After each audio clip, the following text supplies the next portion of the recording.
Okay, welcome everybody. Good morning. My name is Paul Soto from the contact point, the NRD contact point, and I'm just sharing my screen. Can everybody see that okay? Right, okay. First of all, welcome. We have a full house of speakers, and I hope a few more people are going to start joining.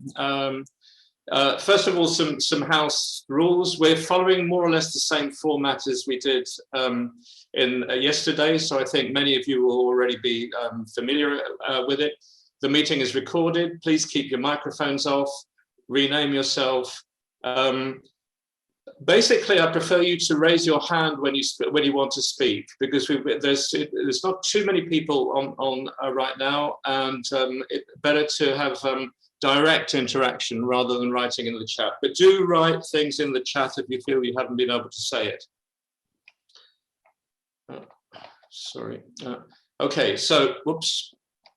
The agenda for today. Again, we are following more or less the same format as we have in the other workshops.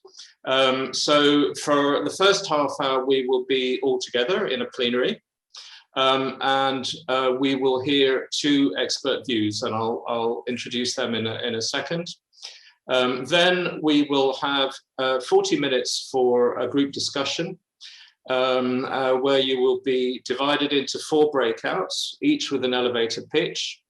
And we are in the whole workshop really trying to get at the key issues, challenges or opportunities that you think should be in the vision and the step changes for how to get there. So keep those questions in your head, and please come forward with your ideas on them. It's the interaction is really important, and then we'll feed back the results afterwards to the whole plenary. So let me introduce the two keynote speakers. We have a very interesting, I think, lineup here. As you know, rural-urban partnerships and links are considered to be more and more important. The interrelationship is growing. Yesterday we had a lot of discussion about that. The COVID crisis has brought it up even further.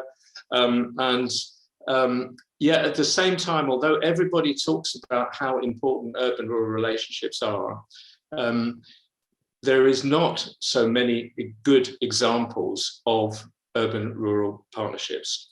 And the two people that I want to present are some of the people who I think know most about it and will be able to give you a real idea about what is happening. So on the one hand, we have Han Wiskerke, who is a professor of sociology at Vihinen, but he coordinates the Robust Horizon 2020 project, which Han will correct me if I get it wrong, but I think there are 11 different national communities of practice, I think they are, or sort of multi-action actor platforms in different countries. So they have a huge experience of what is happening. And Genevieve is the director of the Pays Centre-Ouest Bretagne. And this is an extremely interesting example because it's one of the few examples where a country, a member state, has set up a system for supporting urban-rural contracts, and that's the French reciprocity contracts. And Genevieve works in the Pays Centre-Ouest Bretagne, and we'll talk about the partnership between Centre-Ouest Bretagne and the city of Brest. So then we have, when we go into the breakouts, we will have 5-minute elevator pitches from 4, again, extremely interesting people, I think, with a lot of experience in this. So first of all, we have Hilkka Vihinen, from the Natural Resources Institute in Finland.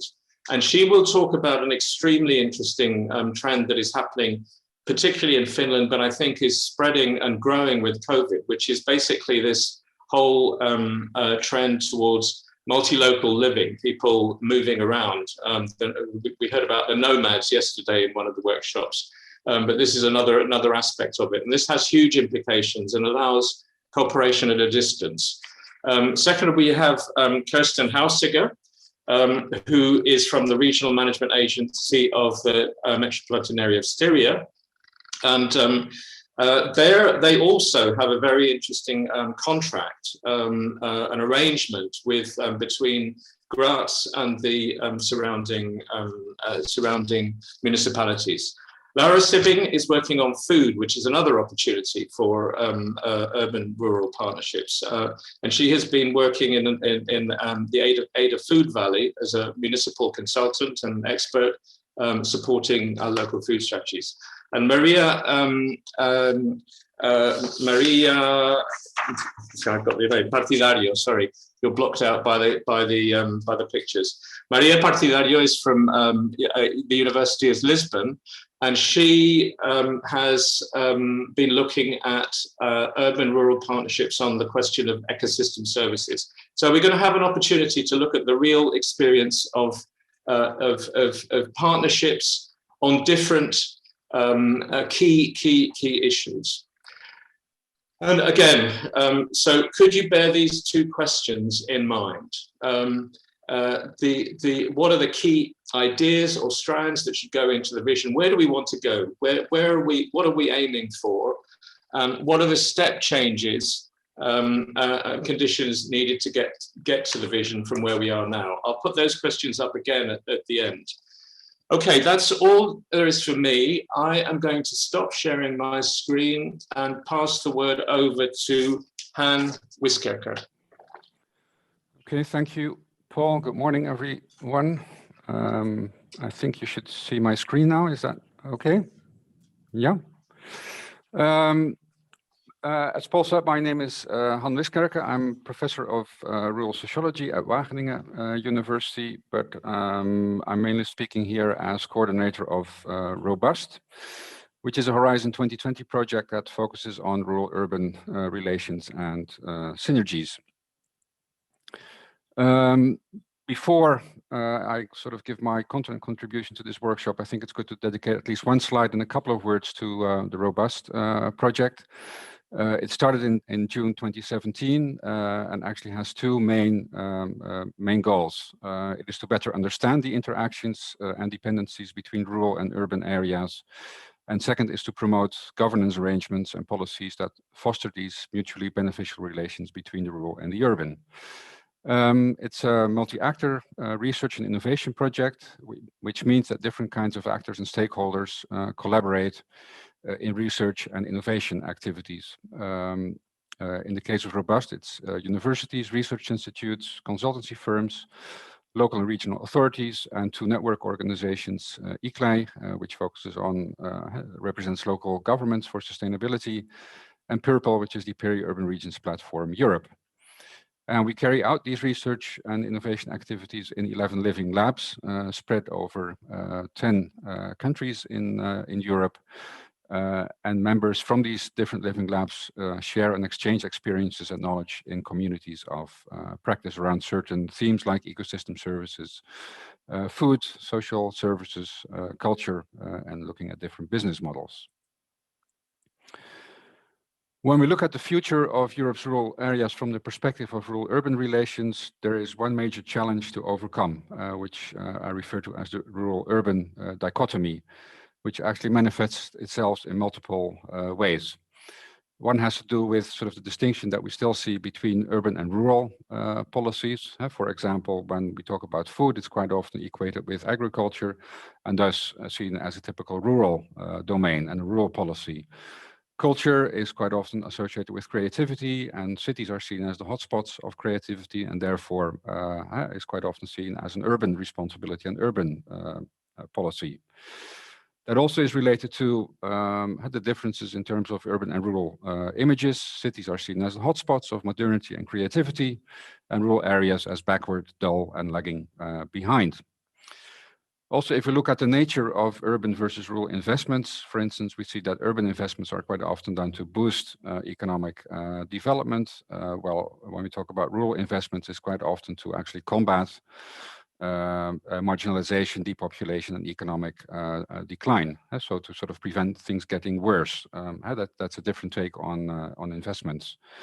And also, we see that the rural is quite often seen as subordinate to the urban. So rural services actually to cater for the urban needs. The rural is there to actually serve the urban.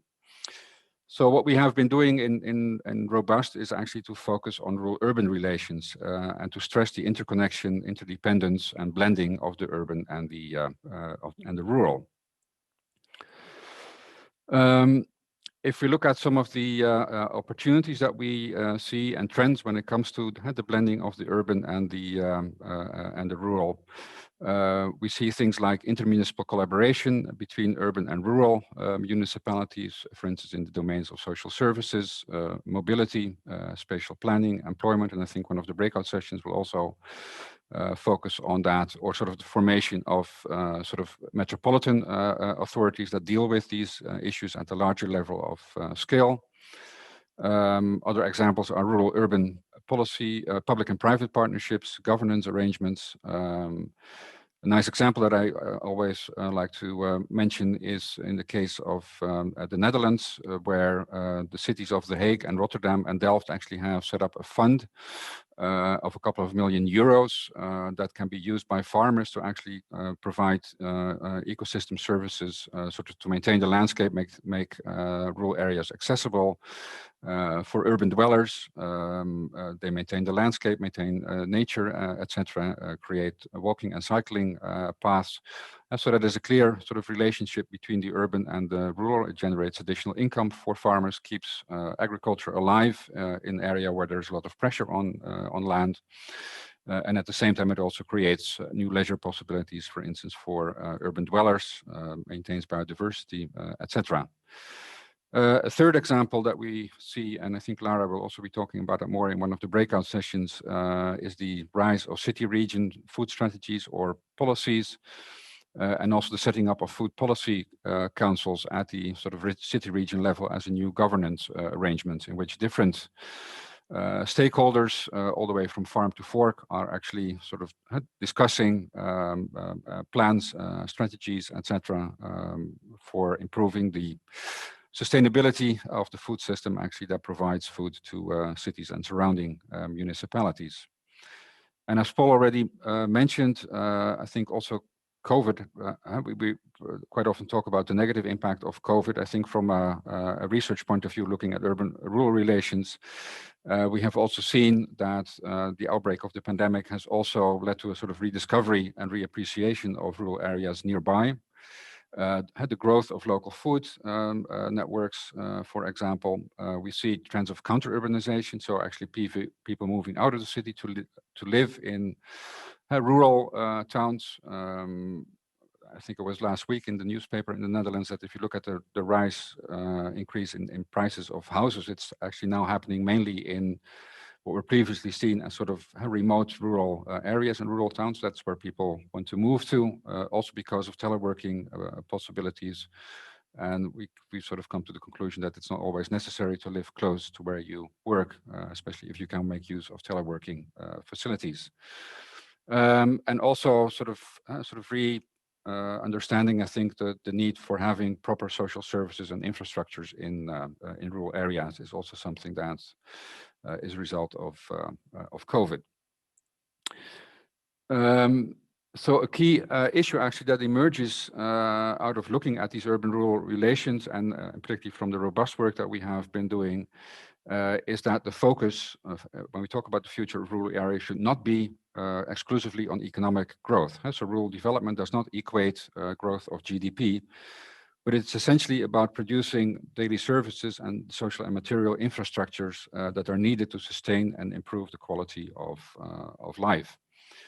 So the sort of key focus that we see and that we think should deserve more attention is the social value of services and how that contributes to well-being, particularly in rural areas. And we think that there are sort of 5 domains or building blocks that are important to that. It's sort of the availability, accessibility, and quality of social services in rural areas, to sort of rethink social and spatial proximity relations. That is happening already in the domain of food, for example. More attention for circularity, which can also sort of develop new relations between the urban and the rural. Culture and heritage is another important domain, and ecosystem services. Again, Maria will be saying a bit more about that in one of the breakout sessions. Then what is needed actually to get there, to move forward? I have 4 bullet points. This is also the last slide. What we first and foremost need, I think, are new economic models, so that we move away from a focus on growth and profit making towards economies that ensure that no one falls short of life's essentials. So think about food, housing, education, healthcare, but also ensuring that we do not overshoot our pressure on Earth's life supporting systems. Think about a stable climate, clean water, fertile soils, and biodiversity. And we see sort of new forms of economic thinking emerging: donor economics, foundational, well-being, circular economy. I'm not going to explain everything, but it sort of does make clear that that sort of new economic thinking is on the way. Second thing is sort of building community wealth through anchor institutions, and I think that deserves a bit of explanation. Anchor institutions are non-profit institutions that, once established, do not tend to move location, so they're sort of really anchored in a particular place. And examples of these are universities, colleges, hospitals, museums, community art centers, and libraries. If I look at the town of my university, Wageningen is a relatively small rural town with some 40,000 inhabitants, but it has 12,000 students, 5,000 or 6,000 people working at the university. So from an employment point of view, from facilities in the city, this university is a very important anchor institute for what can be described as a sort of rural or maybe peri-urban area. And building community wealth refers to sort of building collaborative, inclusive, and locally controlled economies. So to sort of make sure that if profit is being made, it also stays largely within that region, to ensure the provision of public services and local economic stability. What we see at this moment with the energy transition, for example, is that big foreign energy companies actually buy large areas of land to actually to convert these into areas for solar energy production. Communities do not profit, local landscapes may lose values, and you could also think of community energy cooperatives as a way of. And I'm going to you have to wind up. Thanks. Yeah.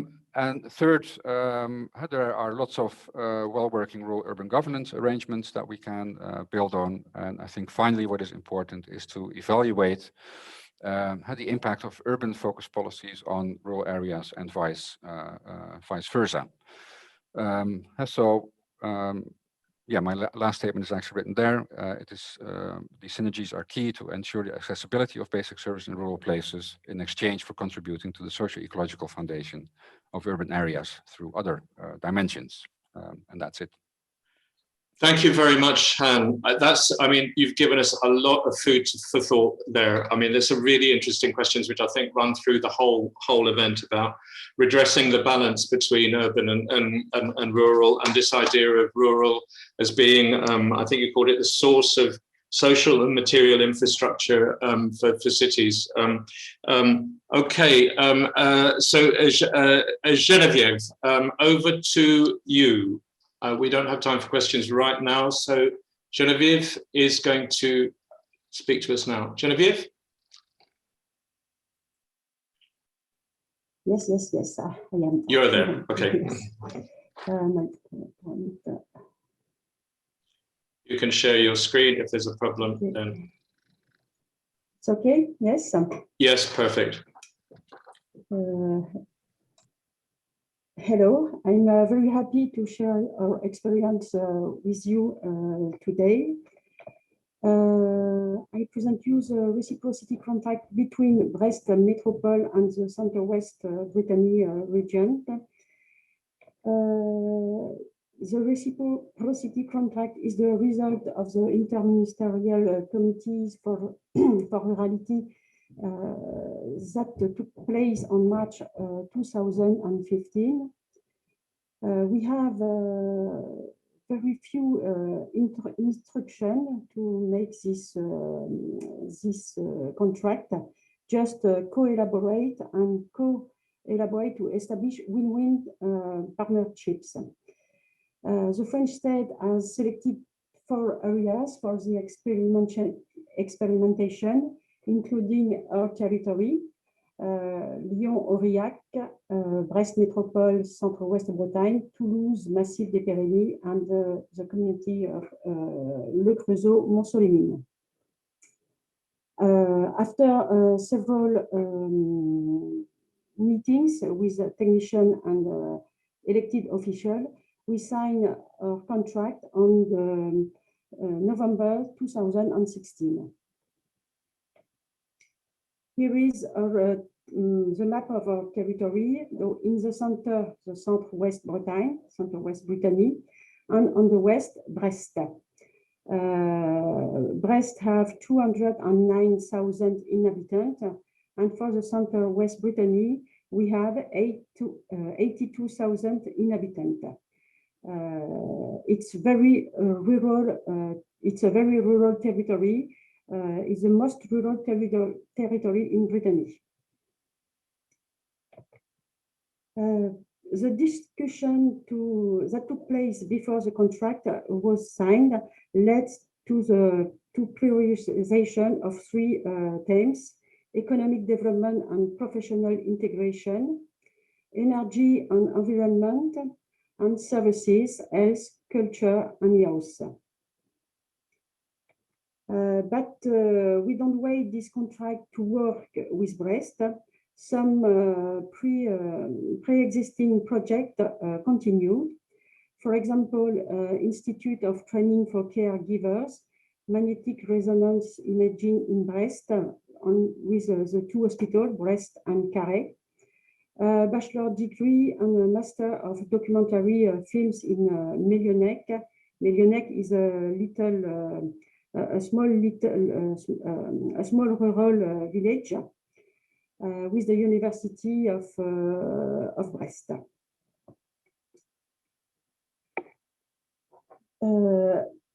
Other projects have emerged as a result of the networking of certain actors during this last five years.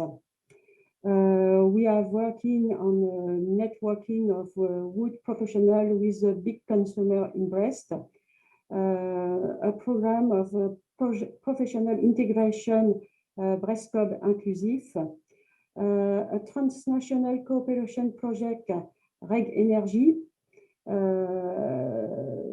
with other European countries, and we work on the Lundi of the Santé, Health Monday. It's a live broadcast from Brest for conference on health on the cinema at Carhaix. And we have other projects, but I don't have time to present every one. The advantage of the reciprocity contract, it's necessary to have a flexible framework for the dialogue between the 2 territories, to develop shared knowledge of the territories and their actors. It's very important to networking the actor, sharing experience, methods, and tools of intervention. Project would not have happened without this reciprocity contract, because the contract allowed meetings we can go to Brest and Brest can come in our territory to work together. But we have some problem, of course. How to find money? The contract we have signed did not provide for any fund, and we need a flexible finance. The project must be financed from existing fund, existing provision, but sometimes there's no fund. The Regional Council of Brittany had voted a specific allocation for inter-territorial project, but only during 2 years, 2017 and 2018. And after, no more money after. So it's a big problem to have this finance. Another challenge is to need we need a lot of animation and technical assistance. A lot of time is needing to imagine these projects, but in our rural area we don't have much assistance.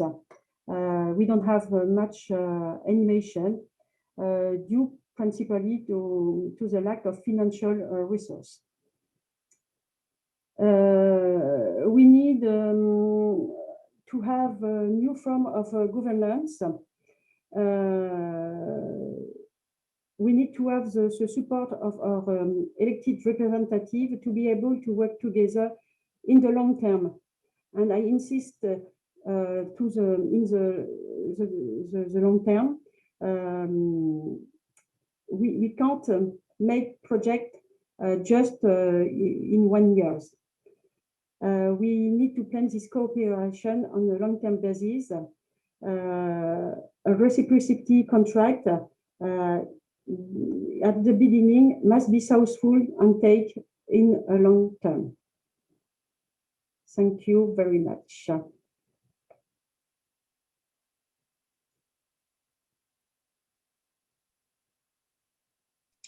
Thank you, Genevieve. Thank you, and thank you for being so concise and so practical in that presentation. I think this is a very good example of what Han Wiskerke was saying of a intermunicipal arrangements, but also there are some elements of public-private in there.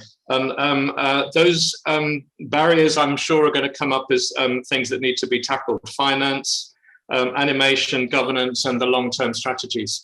So we maybe have time for 1 or 2 quick questions if anyone does have. So can you please raise your hand if anyone has a question, either to Han or to Genevieve? Do I see any questions? I know it's early in the morning. We have Paul. We have a question in the chat from in the chat. Okay. Pisani from the University of Padua. Perhaps she wants to raise that by voice. Yep. If you agree. Okay. And a question from Bertram. Oh yes, thanks, okay. Enrique. Yes. Okay.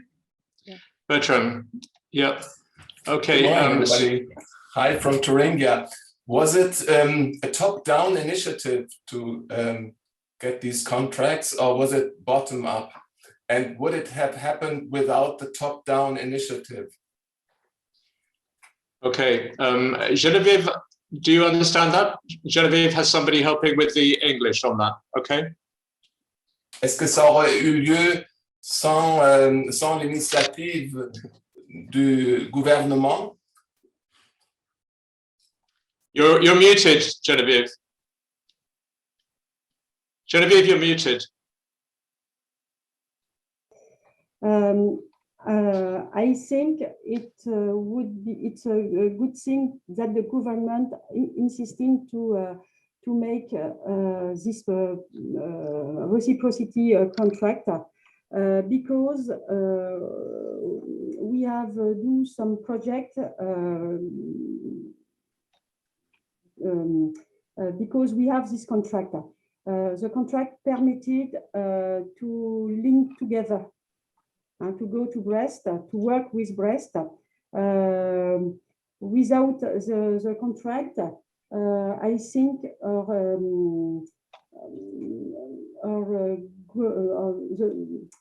the governments wouldn't let us to go to work together. It's Okay. you understand? Yes. So I think there is, my impression here, Genevieve, is there is a bit of a combination of a bottom-up and top-down. I think in Brittany and Centre-Ouest Bretagne, there is quite a tradition of this cooperative working, but at the same time, the contract provided a framework with which this could happen. Do we have time just for one quick one? Is it Elena in the chat? I see Elena Pisani. Do you want to ask that question about connecting the short term and the long term? Okay, thank you, Genevieve. If you can give us some ideas in relation on how to reconnect the long-term vision that this kind of contract of reciprocity requires with the short-term vision of politicians. So they needed to reconnect to these two critical elements in order really to determine long-term positive effects for both rural and urban communities. Thank you.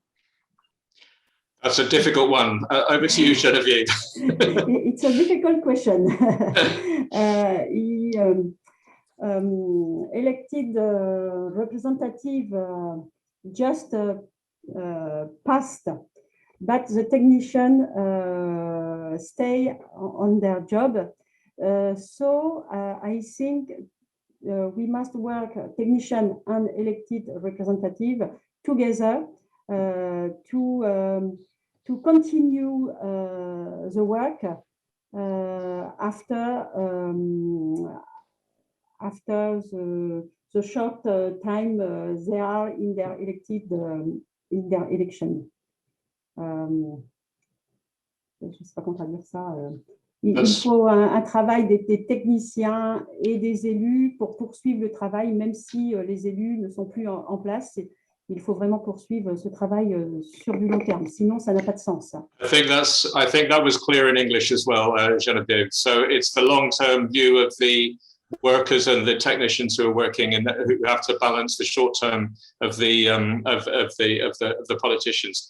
Thank you. I think that's all the time we have for questions. I just want to share my screen again, if I get the right one, and just put up the questions. If this comes up, no, yeah, okay. Yes.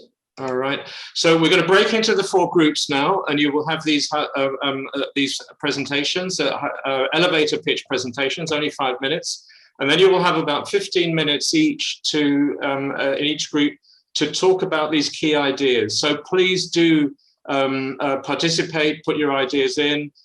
What should go into the vision? Where do we want to go? What do we want to see in there? I think we've had a lot of ideas there.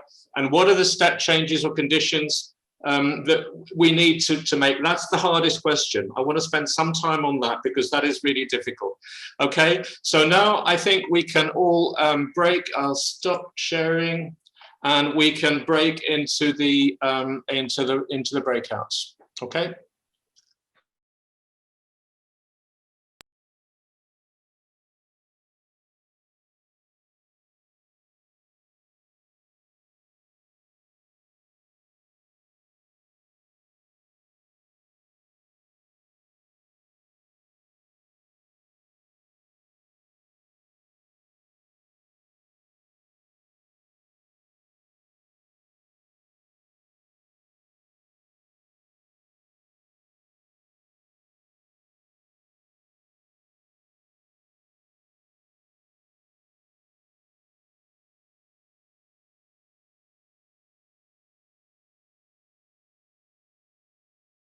It's also called Luke.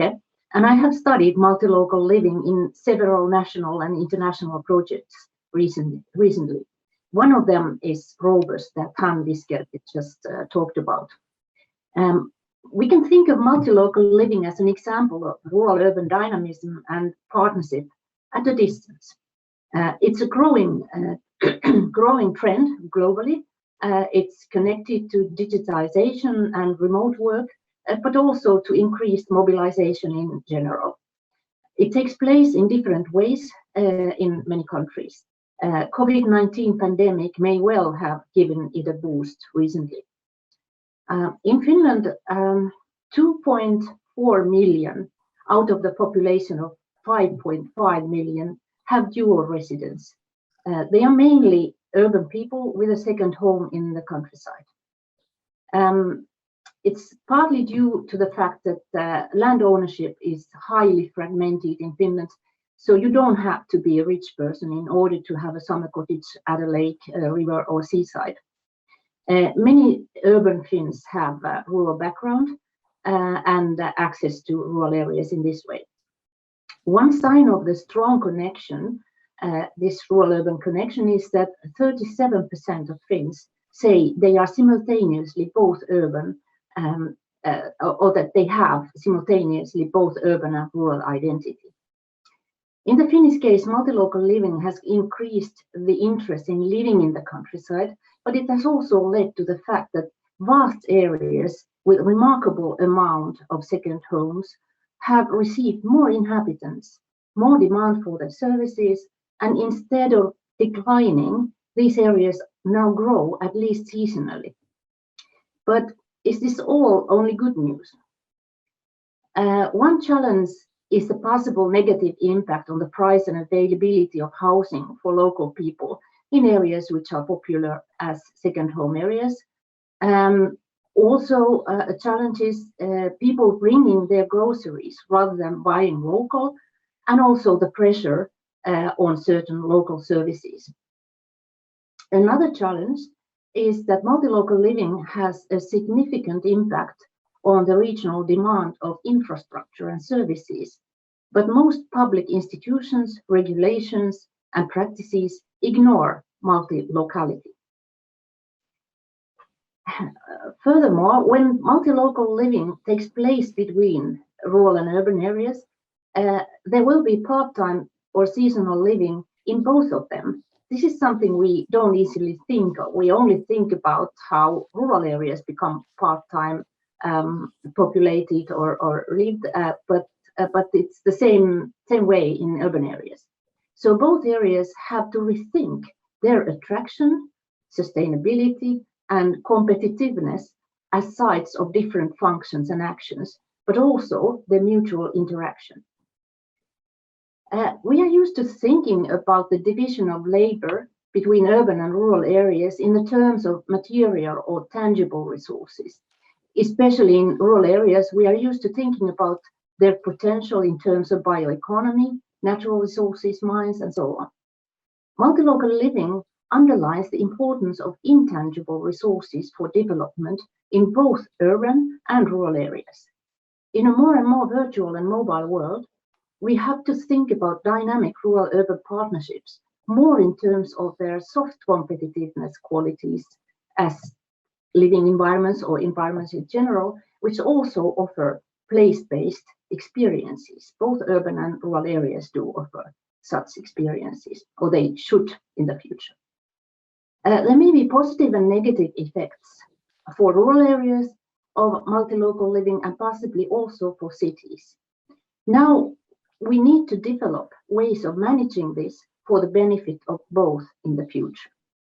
All in all, it's clear that this is a trend that is likely to grow in the future. So the key issues is how to prepare and manage it in different contexts. What are your experiences? Thank you. Thank you. Thank you very much, Hilkka. I think this is a fascinating issue.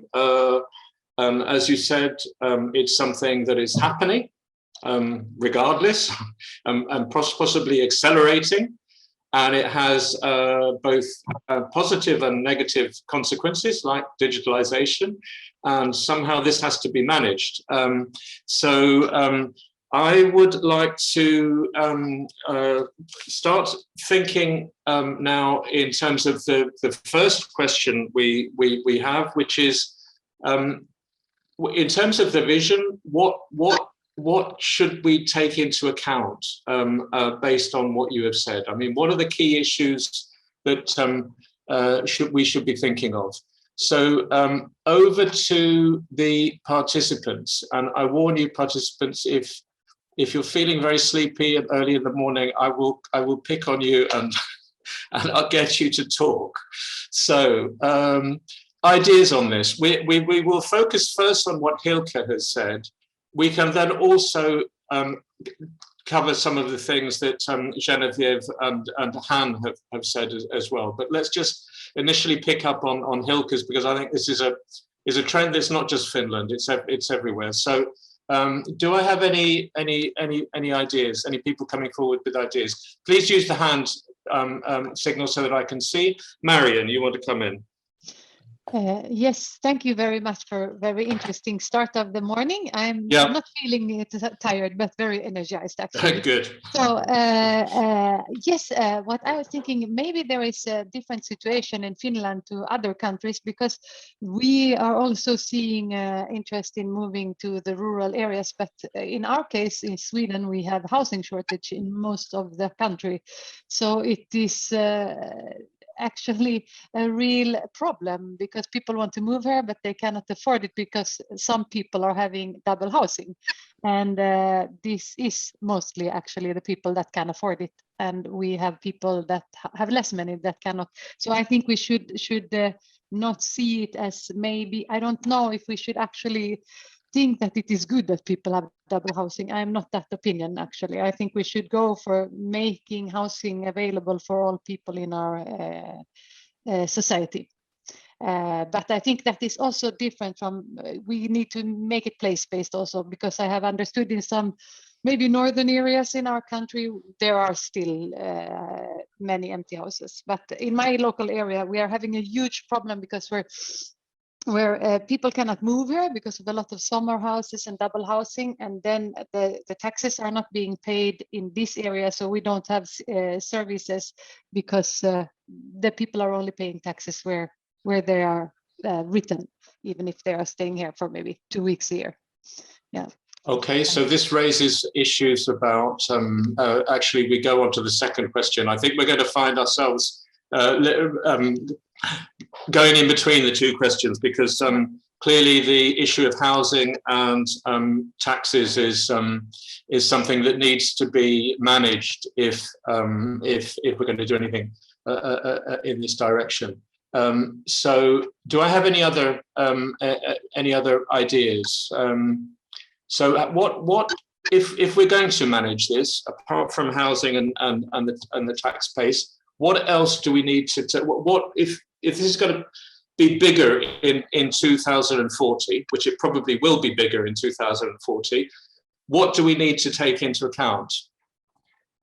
I've got two people with their hands up. Okay, well, Hilkka, and I'll first of all pass to Lars. Okay. Yeah, hello, Paul. Can you hear me? Just about. Yeah. You sound like you're a long way away. Okay, in Norway. In Norway, probably you are a long way away. I think that I've been working with innovation systems, and also the possibility to have to make more complete innovation systems out in rural areas, and we are having diversified rural areas in my part of Norway. So we are struggling to find ways to make the cluster policy of Norway interested in the innovation networks in rural areas, and try to make connections between the prestigious clusters and the innovation networks in rural areas, and also to for the innovation networks in rural areas to access test and demonstration facilities. And I think that if you speak about the letter, it's a possibility now that you can use the digital connections not only to have Teams meeting and Zoom meetings, but also to cooperate on test and demonstrations, for example, by simulations or also to work on prototypes with distant manufacturing technologies. So it's a lot of things about distant cooperation that I think could be solved by new technologies, and we need to address the possibilities to do so. Okay, so that is something that Hilkka actually raised, the importance of technology in that, and so we will need these good interconnections if this is going to work. Hilkka, you wanted to reply. Yeah, just to go on discussing the issues that Marion and Lars have raised. It seems, or we can think that actually that people are becoming more and more mobile in any case. So instead of trying to stop this multi-local living, we are trying to find sustainable ways of developing it. And we also have some indication of the well-being effect or impact of people living or having more space, living closer to nature. And also we are very much interested in, or keen on, developing the whole country. So we don't per se want people to concentrate in a few places only, but we try to use all the space in a sustainable way. Of course, it's very challenging. So I also very well see your point.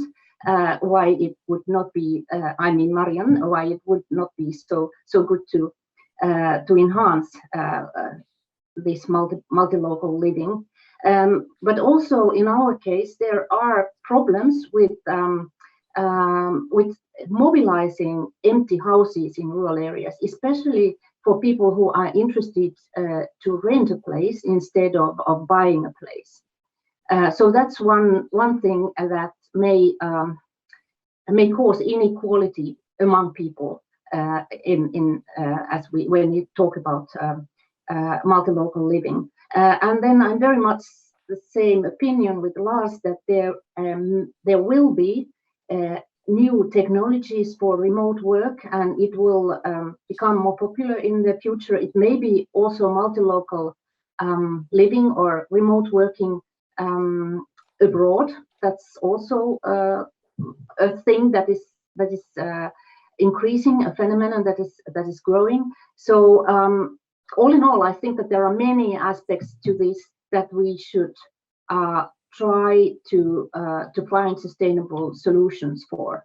And there we often need many actors, both rural and urban, national and local, and also we should hear the voice of the multi-local people themselves better. We don't know enough about that yet. Okay, so sustainable ways of managing, and I've got the technological side, the digital side, and then very importantly, this question of housing and the implications on housing, and the question of also not enough housing, but also not being able to use the housing when it is there, and rented housing. So these very crucial issues about managing this process that is actually happening. Andrea, I see you have your hand up, so you come in. Thank you very much, Paul. Thank you for choosing this topic for discussion, because from my point of view, it's very, very important area, very important aspects of rural development. Probably some of you maybe remember that 2008, 2009, DG Regio had organized few meetings and conferences where this issue of urban-rural relation were discussed. But as far as I remember, at that time, even at the DG Regio, it was a separate unit dedicated to this issue, urban-rural relations. But it seems to me that this unit is disappearing now. So what I remember from the discussion during those events, that very difficult issue is the power distribution. Mm-hmm. It is very hard and quite often even impossible to have a good, well-balanced urban-rural relations. The reason is very simple, because in regular democratic procedures, in decision-making processes, rural partners are much weaker. Rural voters are much fewer than urban voters. So politicians are taking decisions to please urban dwellers. So we need something that could counterbalance it. And from my point of view, it's at European Union, a good policy instrument could contribute to create a better, more equal balance between rural and urban. Thank you very much. Okay, Andre, you touched on one of the crucial questions of governance and the inequality of between urban and rural, and how one can create more equal partnerships in governance. I think that's a very important point. Do I have a hand? I'm going to, Marian, I see your hand is up, and I'm going to go to Hans Jorgen. And I want to bring in some, great you came in from Poland, because I would like to go south as well. Let's get some people from the south in. But first of all, Hans Jorgen, who's another from Sweden. Okay. Sorry, I'm not from Sweden. I'm from Denmark, actually. Oh, you're Denmark. Sorry. Yes, already south. Oh God! What a mistake! We for a couple of months, but we have. Okay. What a mistake! What a mistake! Okay. Well, I'm following this interesting discussion, and actually, you know me, I'm a local action group manager, and been working with the leader methodology the last 25 years. And in our strategy, actually, we have this this topic, urban-rural relationship. And you are talking very much about opportunities and new technologies and so on, so on. But what we try to stress out is that who's the partner. And in our strategy, we have very much focused on young people, especially the young people who left our local area, because we know that people who are raised and born and lived, and if they have a good childness and youngness, they will come back probably if they have something to come to. So we have very much focused on to strengthen the relationship between young people who have left the area and our local area. And here, for example, many of these young people today are more entrepreneur active. They do start things up, and very often they also are interested to help starting things up in the local area from where they come. Not necessarily that they are moving back, but they want to contribute to the local area if you give them this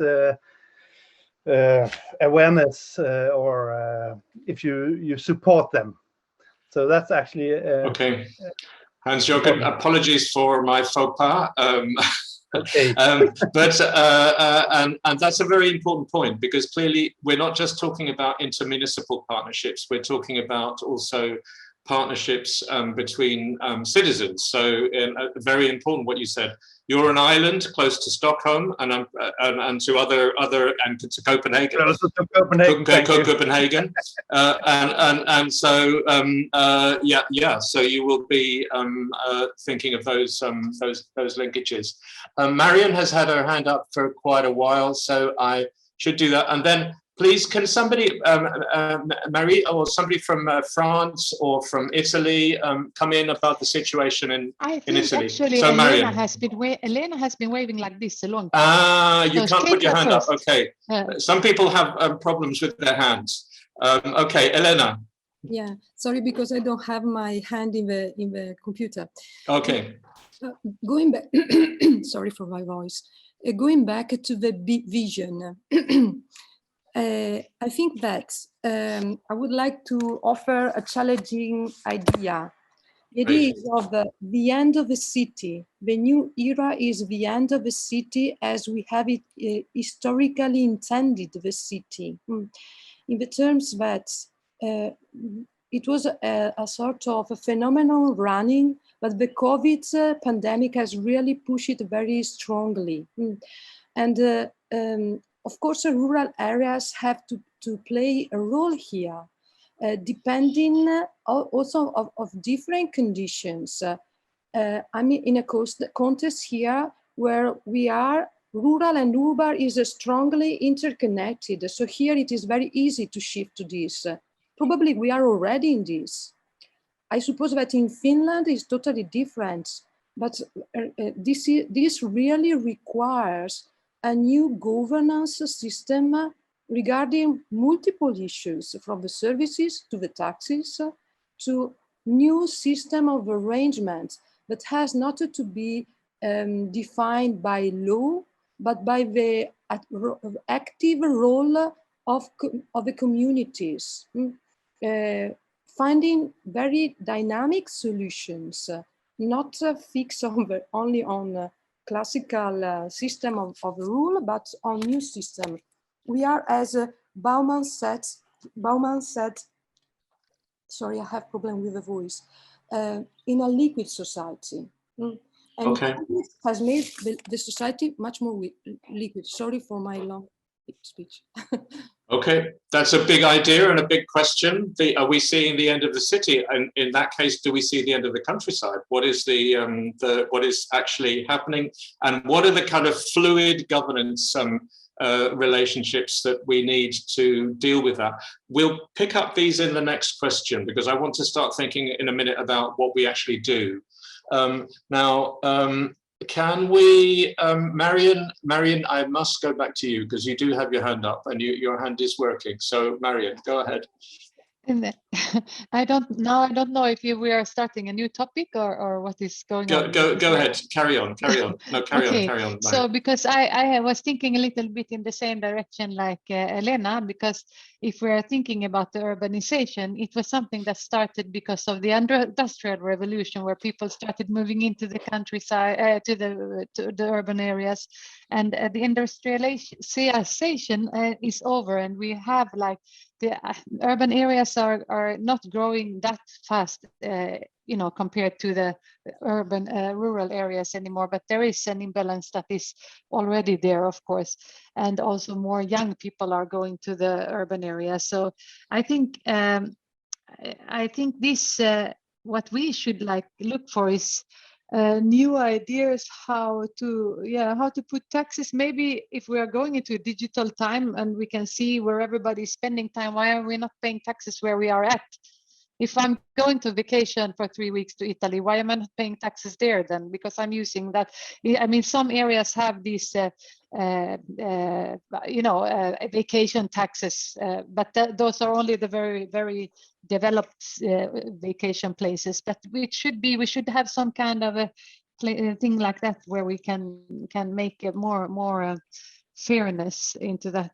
And also I wanted to say one more thing and underline the problem of housing. We had a project here where we actually mapped how many houses we have in one municipality, and it was 1,300 empty houses that was empty like 1 or 2 weeks a year they were used, and we tried to get them loose. We have written to everybody, and I think we have gotten 30 that can be sold, and this is seen as a great success. But we have so many people who want to move here. It's a disaster, I think, and there is nobody who actually wants to take care of it. And I see this multi-local living as a little bit, it's a societal injustice also, to be honest, that some people are able to have many houses and others are like really crowded in one small apartment in the city. For me, it's not social justice. So, okay, that's a very important point. Can I just see from France, Marie, can you just say a bit about the situation there? Do you have the same problem? Marie de Bizin, are you there? No, then in that case, and I also see Vincent O'Connell and Alison are around with your experience of your network. So do come in on that. I would like then to pass on to the second question, which is how we get there. So what do we do about these things? And I've got down a number of points from the discussion we've had already. We need to rethink our soft competitiveness. We have to deal with housing and taxes. We need to deal with the digital side of things and make sure that the digital is there. We need the governance is crucial. The whole question of the power distribution on the governance. The question that Hans Jorgen raised about who is the partner, flexible partnerships, and this whole thing in the sort of big concept of the end of the city. New laws. So we've got a series of issues which I think need to be addressed in the vision. Can we think about what we do in order to solve these problems? You know, what should we, how do we get there? How do we deal with the housing? How do we deal with the digital? How do we can people have ideas on that?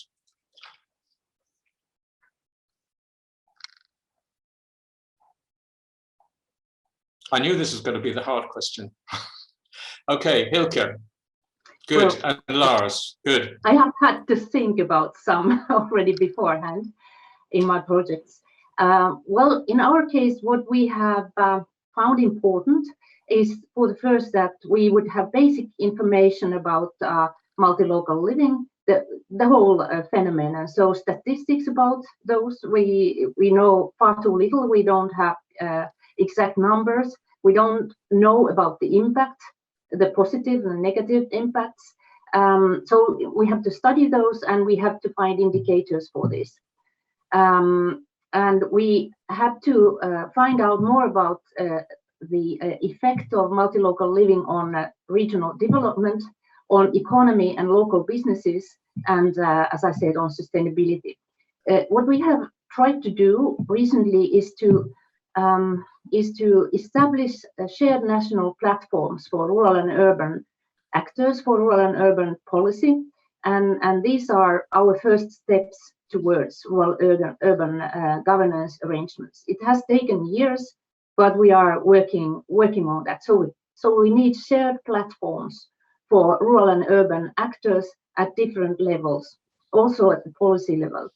There is also discussion now about more flexibility in allowing the use of public health services, for example, in the second home municipality. And then, of course, there raises the issue of how these should be funded.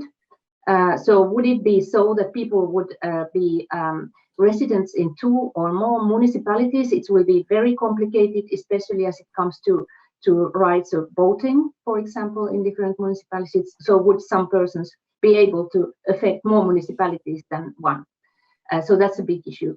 But it may also happen via the state taxes, so that the taxes would be collected by the state and then allocated according to how much second home users there are in different municipalities and so on. So there are different ways to go on. Then we are also experimenting with new ways of providing services and cooperation across municipalities. So we see that there is a challenge but that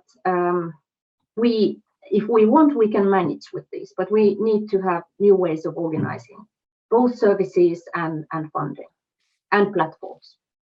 Thank you. Thank you, Hilkka. You've kind of done a lot of work there. I can't remember who had their hand up first. I think it was Andre first. If you come on there, you've given us a whole series of points there, so that's fantastic. So Andre, and then I think. Thank you very much, Paul. As I mentioned during my previous intervention, that the problem is the power distribution.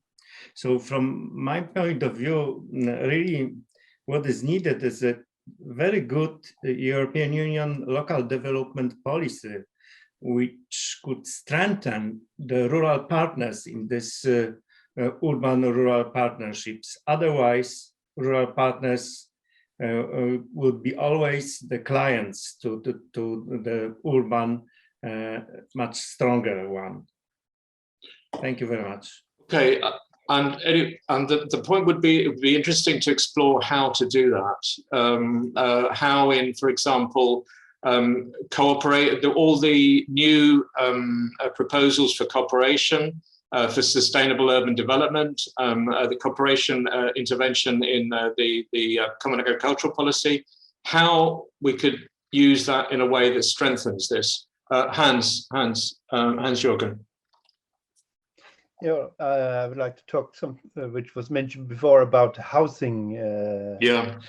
As an example, not only housing, but I don't know if in your areas, but in our area, there's a tremendous lot of rules of how you are allowed to build.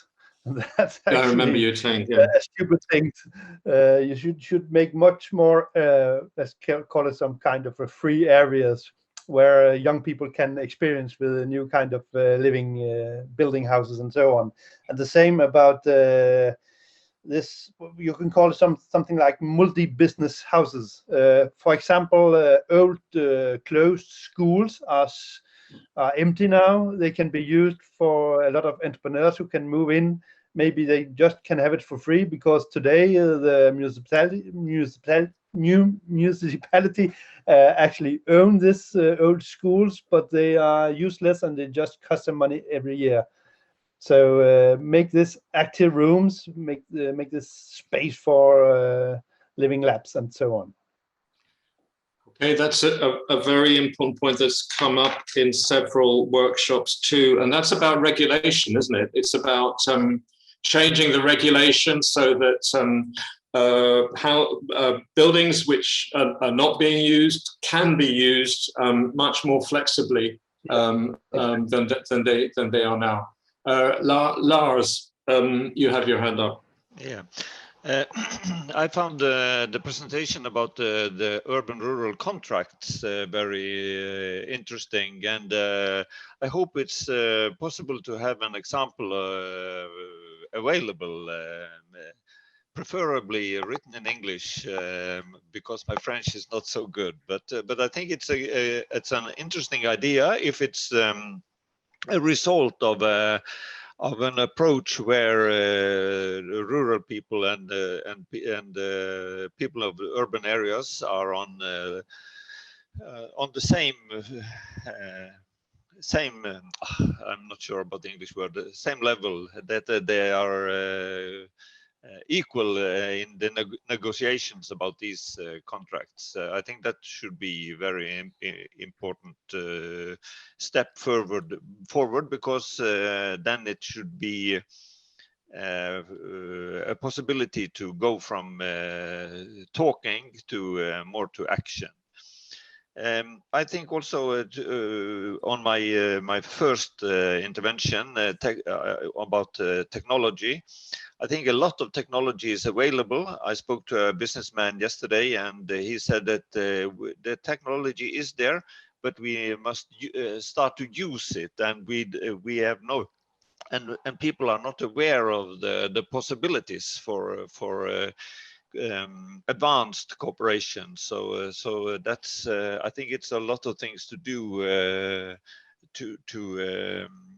get to build the competence on using the technologies that are rapidly developing.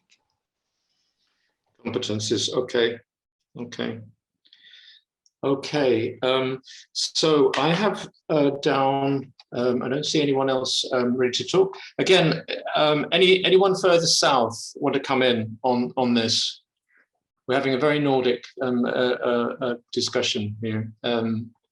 Any of the Southerners want to come in? Alison, do you have any ideas? Clay? Hello, can you hear me? Hello, Alison, yeah. Yeah, great. Any comments? No, I've been in a listening posture, thank you. But one thing that comes to my mind, it gets a bit existential, so not so on the action-oriented, how can we move forward piece, but I think about multi-locality, transnational also, from moving from one country to another for periods of time, so you're going beyond boundaries, so how do you deal with that at the European scale?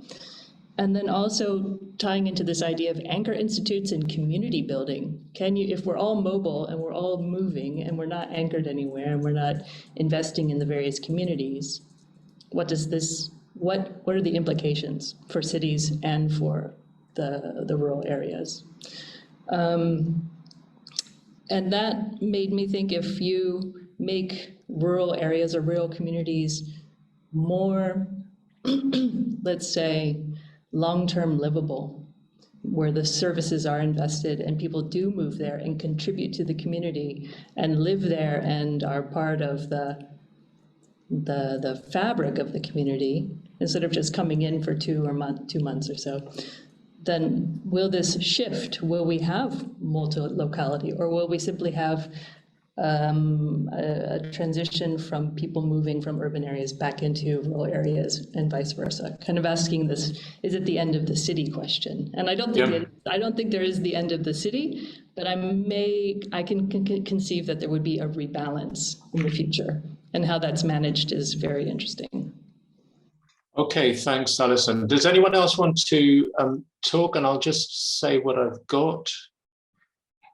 Thank you. Okay, so on the... Yeah, sorry, somebody else want to say something? Yeah, Hans? Elena. Yes. I didn't, the hand list, sorry, Elena, sorry, I beg your pardon. Yeah. I continue on my provocative step. Yeah. In the sense that, based on what Alison has just said, I think it's not only the end of a city or the countryside, it's also the end of a state. And is the real actuation of the European Union as a unique state and as the world of the communities. Because we needed to shift from a different legal framework at national level that is going to impede the dynamic path, and it makes it very complex to be implemented. We needed to be very flexible. Sorry that I'm very provocative this morning, but I think it's really, if we want to have a vision, we need really to challenge our common and our common ideas. So to think about a new future that the younger generation are asking to us. They already think on this way. It's our path now to make it happen. So, sorry. No, that's a very good way to end. We have about 45 seconds. So I have down, then I think I take your big idea, Elena, of this, that things are changing very, very quickly. We're talking about the end of certain things, certainly a big transition, whether it's the end of the city, but I mean, things really need to change. And that calls into question a whole load of things, the governance systems, the funding, the regulations, who the partners are, this whole idea of needing to rethink soft competitiveness. And there are a whole load of sub-issues around there: housing, taxes,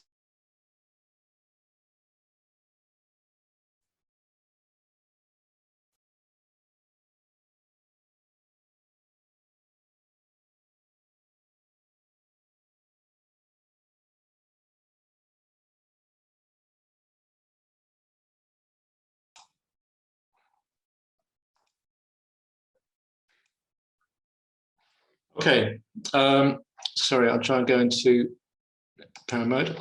Okay, sorry about the abrupt ending. We were in mid-flow, or at least I was in mid-flow when that changed. I hope everybody's back now. Hold on, there we go. I would like just to, we're going to share the ideas that have come out now. So we're going to hear report backs from the different breakouts. Our one was certainly fascinating. But before we do that, I would like to launch a Mentimeter poll, just with a word cloud on, if you can just put in one word, what was the main idea that you have taken out of this for the vision?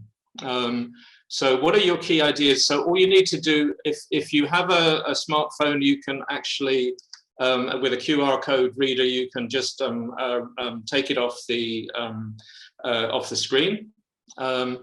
And if not, then go into mentimeter.com. Menti.com, sorry, yes. 2, 3, as the expert, Menti expert back there.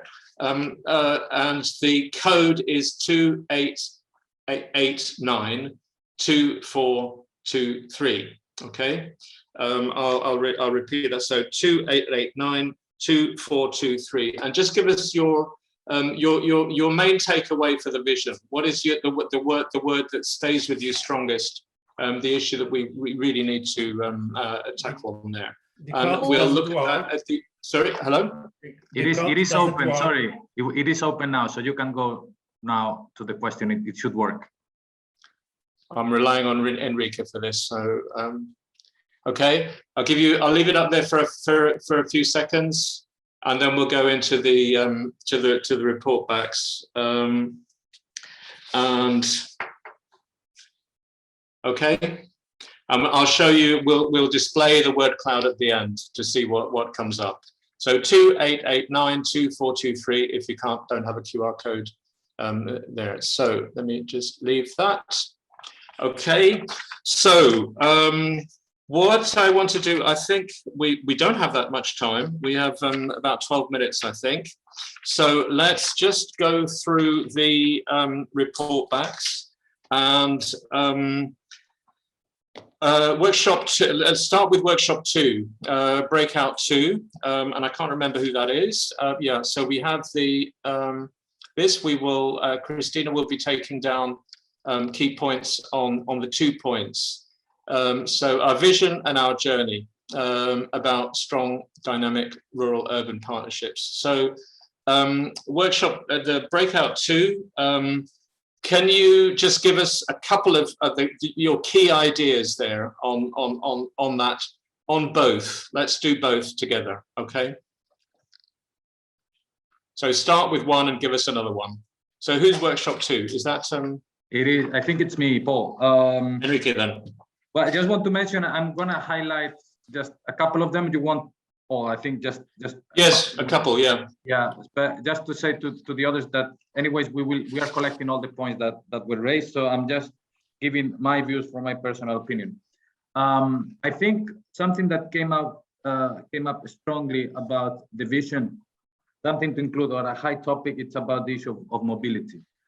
There is definitely an interest and high dependency of the car, and there is a scope to work on rural-urban models for reducing that dependency and work towards a more sustainable future of Europe around using rural-urban mobility. And then two other points that I think were highly relevant is the issue of partnership and getting the spaces for exchange and working together between rural and urban. And around that, you have perhaps issues around the bargaining powers and so on, but the importance that something needs to recognize this partnership thing. The third point that I would highlight for the vision, it's about the idea of the functional spaces as kind of the level where towns, cities, and rural areas can find a common ground discuss or develop even a specific strategy. So the strategy was something that it was considered something that worked. Perhaps this could be something for the journey. So three things for our journey. First is it's about strategies. So try to bring together strategies.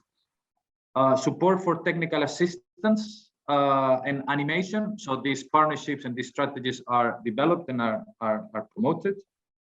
And the third one and very important one was raised in the group is supporting those what they call enabling institutions in both places. So those institutions that can drive these processes and can support perhaps even that things happen as well within those spaces. So I would say these are the main ones from our group. Great, Enrique. Okay. So work. So breakout 3. That's Flavio. Flavio, please tell us what you have. I'm unmuting myself. Paul, I'm going to give you, it was a very nice discussion we had on the relationship of urban-rural areas, focusing on food strategies, food supply, but going beyond that, it's not just about, obviously, food production, but it's also many other things, waste management, it's about circularity and promoting climate action, of course. 2 key points that I want to share with you and ideas, and then regarding our journey, step changes needed. So first of all, as idea, we discussed idea of putting in place possibly having a kind of local, but also at the same time holistic approach to food strategies regarding the relationship urban-rural, connecting many different things. So indeed supporting also climate action, health, and energy policies as well. So it should be something embracing all different policies having an impact on the quality of life for all of us, not just the production of food as such. And to this end, and this will be the idea regarding the step changes in this respect, we have been discussing perhaps the need of putting in place some new way, a new form of governance, a new government level, a new layer of governance at city, regional level to reconnect the cities with the hinterlands. And we discussed the role in this respect of food policy councils that in a way were playing this kind of role, but they often might prove to be a little bit self-referential. So what is important is to change a little bit the rule of the games, make sure that they have a clear mandate, whatever this layer is and whatever this governance tool is, they should have a clear mandate on what they're doing, what they're delivering, but also, again, as said, a holistic approach, reconnecting many different things, because it's not just about food, it's about energy, about climate, and so on. And the second point, which I found interesting, it was importance of supporting crowd farming, and that's an idea and linked to the importance of increasing awareness of consumers. And crowd farming, it could be a way to bring people from the cities to the countryside closer to farming activities, to understand actually what's going on in the ground and what is behind the products that they're buying. Great, Flavio. I think we'll find that there are many points that are coming out in the different breakouts, and we can reinforce those. So let's go to Lara. Thanks. So our group was discussing the provision of ecosystem services by rural areas, and just to recap, this covers provisioning of food and water, raw materials, but also regulatory services such as flood control, disease control, controlling climate, natural disasters, and so on, and cultural ecosystem services as well, tourism, recreation, cultural benefits of rural areas. So it's a very broad spectrum, and we said first of all that we need a behavioral change to recognize the importance of these ecosystem services. A very key point for the future vision is to come to a, I don't know how to put this. So it was said that if we are able to invest in ecosystem services, we will create much more economic and social added value through this investment. There's a huge potential. in them. Some other key points, well, circularity was already mentioned, but I want to highlight this because it was said that it's important to stop seeing the service provision in this linear model where rural areas are providing be it food or other services to urban areas. It's important to close the loop and see things in a circular way, rethink the direction and logic of this flow of services from rural to urban. And it's important to, this was probably already said, but balancing the bottom-up and top-down partnership models in the right way. And very importantly for ecosystem services, it was said, this is maybe more for the steps ahead actually.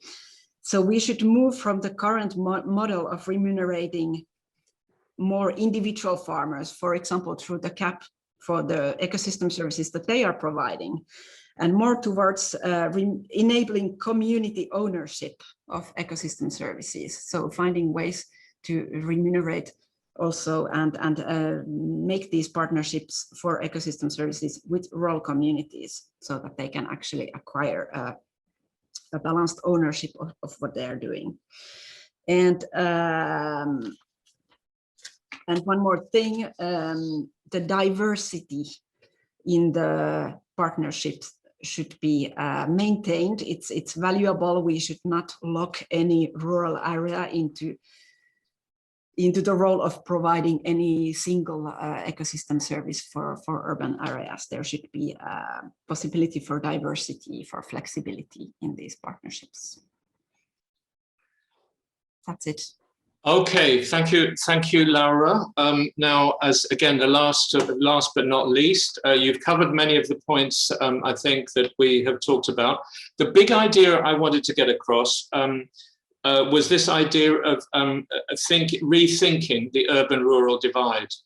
And somebody, Elena Pisani actually said, we are living through the end of the city. That's maybe a bit provocative, but certainly the trend to multi-local living, which is growing, and second homes all over the place, is making people rethink the traditional way of looking at urban, rural, and then rethinking the characteristics that make rural areas competitive. I think this is what you're talking about with ecosystem services as well. And this is questioning strategies on all sorts of areas: housing, taxes, the digital investments, definitely the distribution of power in partnerships. And I think the main conclusion on this is that we need much more flexible approaches that take into account the diversity and the changes that are coming out. So what I had in terms of the action, and the Hilkka helped a lot on this, we need more understanding and data. We need these shared new forms of platforms and contracts.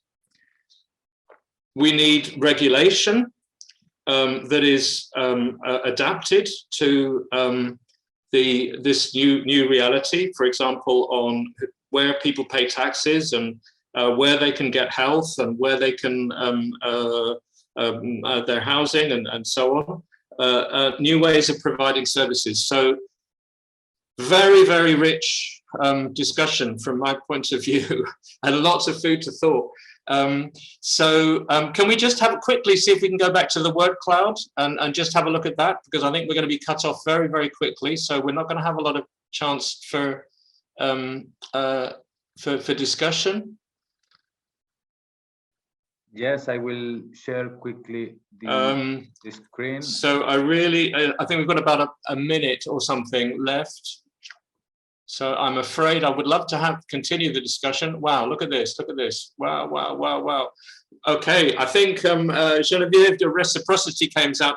So there's a very clear thing about the partnership, the governance. The governance, the reciprocity, the leadership, the long-term, the connectivity, capacity building, which is needed in order to build the more equal relationship, a balanced, I don't know what the I level means, mutual benefit. It's these, I think the idea that Han had before about rural areas providing these essential services to cities and recognizing this. So, okay, that's fantastic, really great. I don't know how much more time we have and whether we're going to get cut off. I can't see that at the moment in the in my thing. But so, does anyone want to say anything? If we've got a few seconds, we might get cut off. Any points on that? Well, I would like to add, yeah, please. Yeah, do.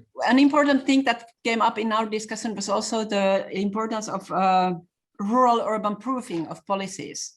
Meaning decisions made in urban policies, how do they impact rural areas and vice versa as well. Okay. Any other? And Paul, obviously, in our discussion of food, as we saw also during the emergency with the COVID, it was a strong point also on the need of a digital infrastructure, of course. Okay. Okay. Any other points? Just to say, we will be we have been taking notes of the whole discussion. And we will be condensing all this into 2 slides, one on each question. It's going to be quite a challenge to get all these ideas into 2 slides. These 2 slides will then be shown on the website for you to see. And when we have the report back, you are welcome to come in and question and add things and so on. So there will be an opportunity to discuss and to share these ideas. And I would just like to thank all the speakers. I think were really fascinating interventions, and also all of you for your participation. So thanks very much. We should be about to be cut off, but I don't know whether we are going to be cut off. When you tell them to close. Oh, okay. Cut us off then. End the session so we can have some coffee. All right. Thank you very much. Thank you. Thank you. Thank you very much. Thank you. Bye bye. Thank you. Thanks.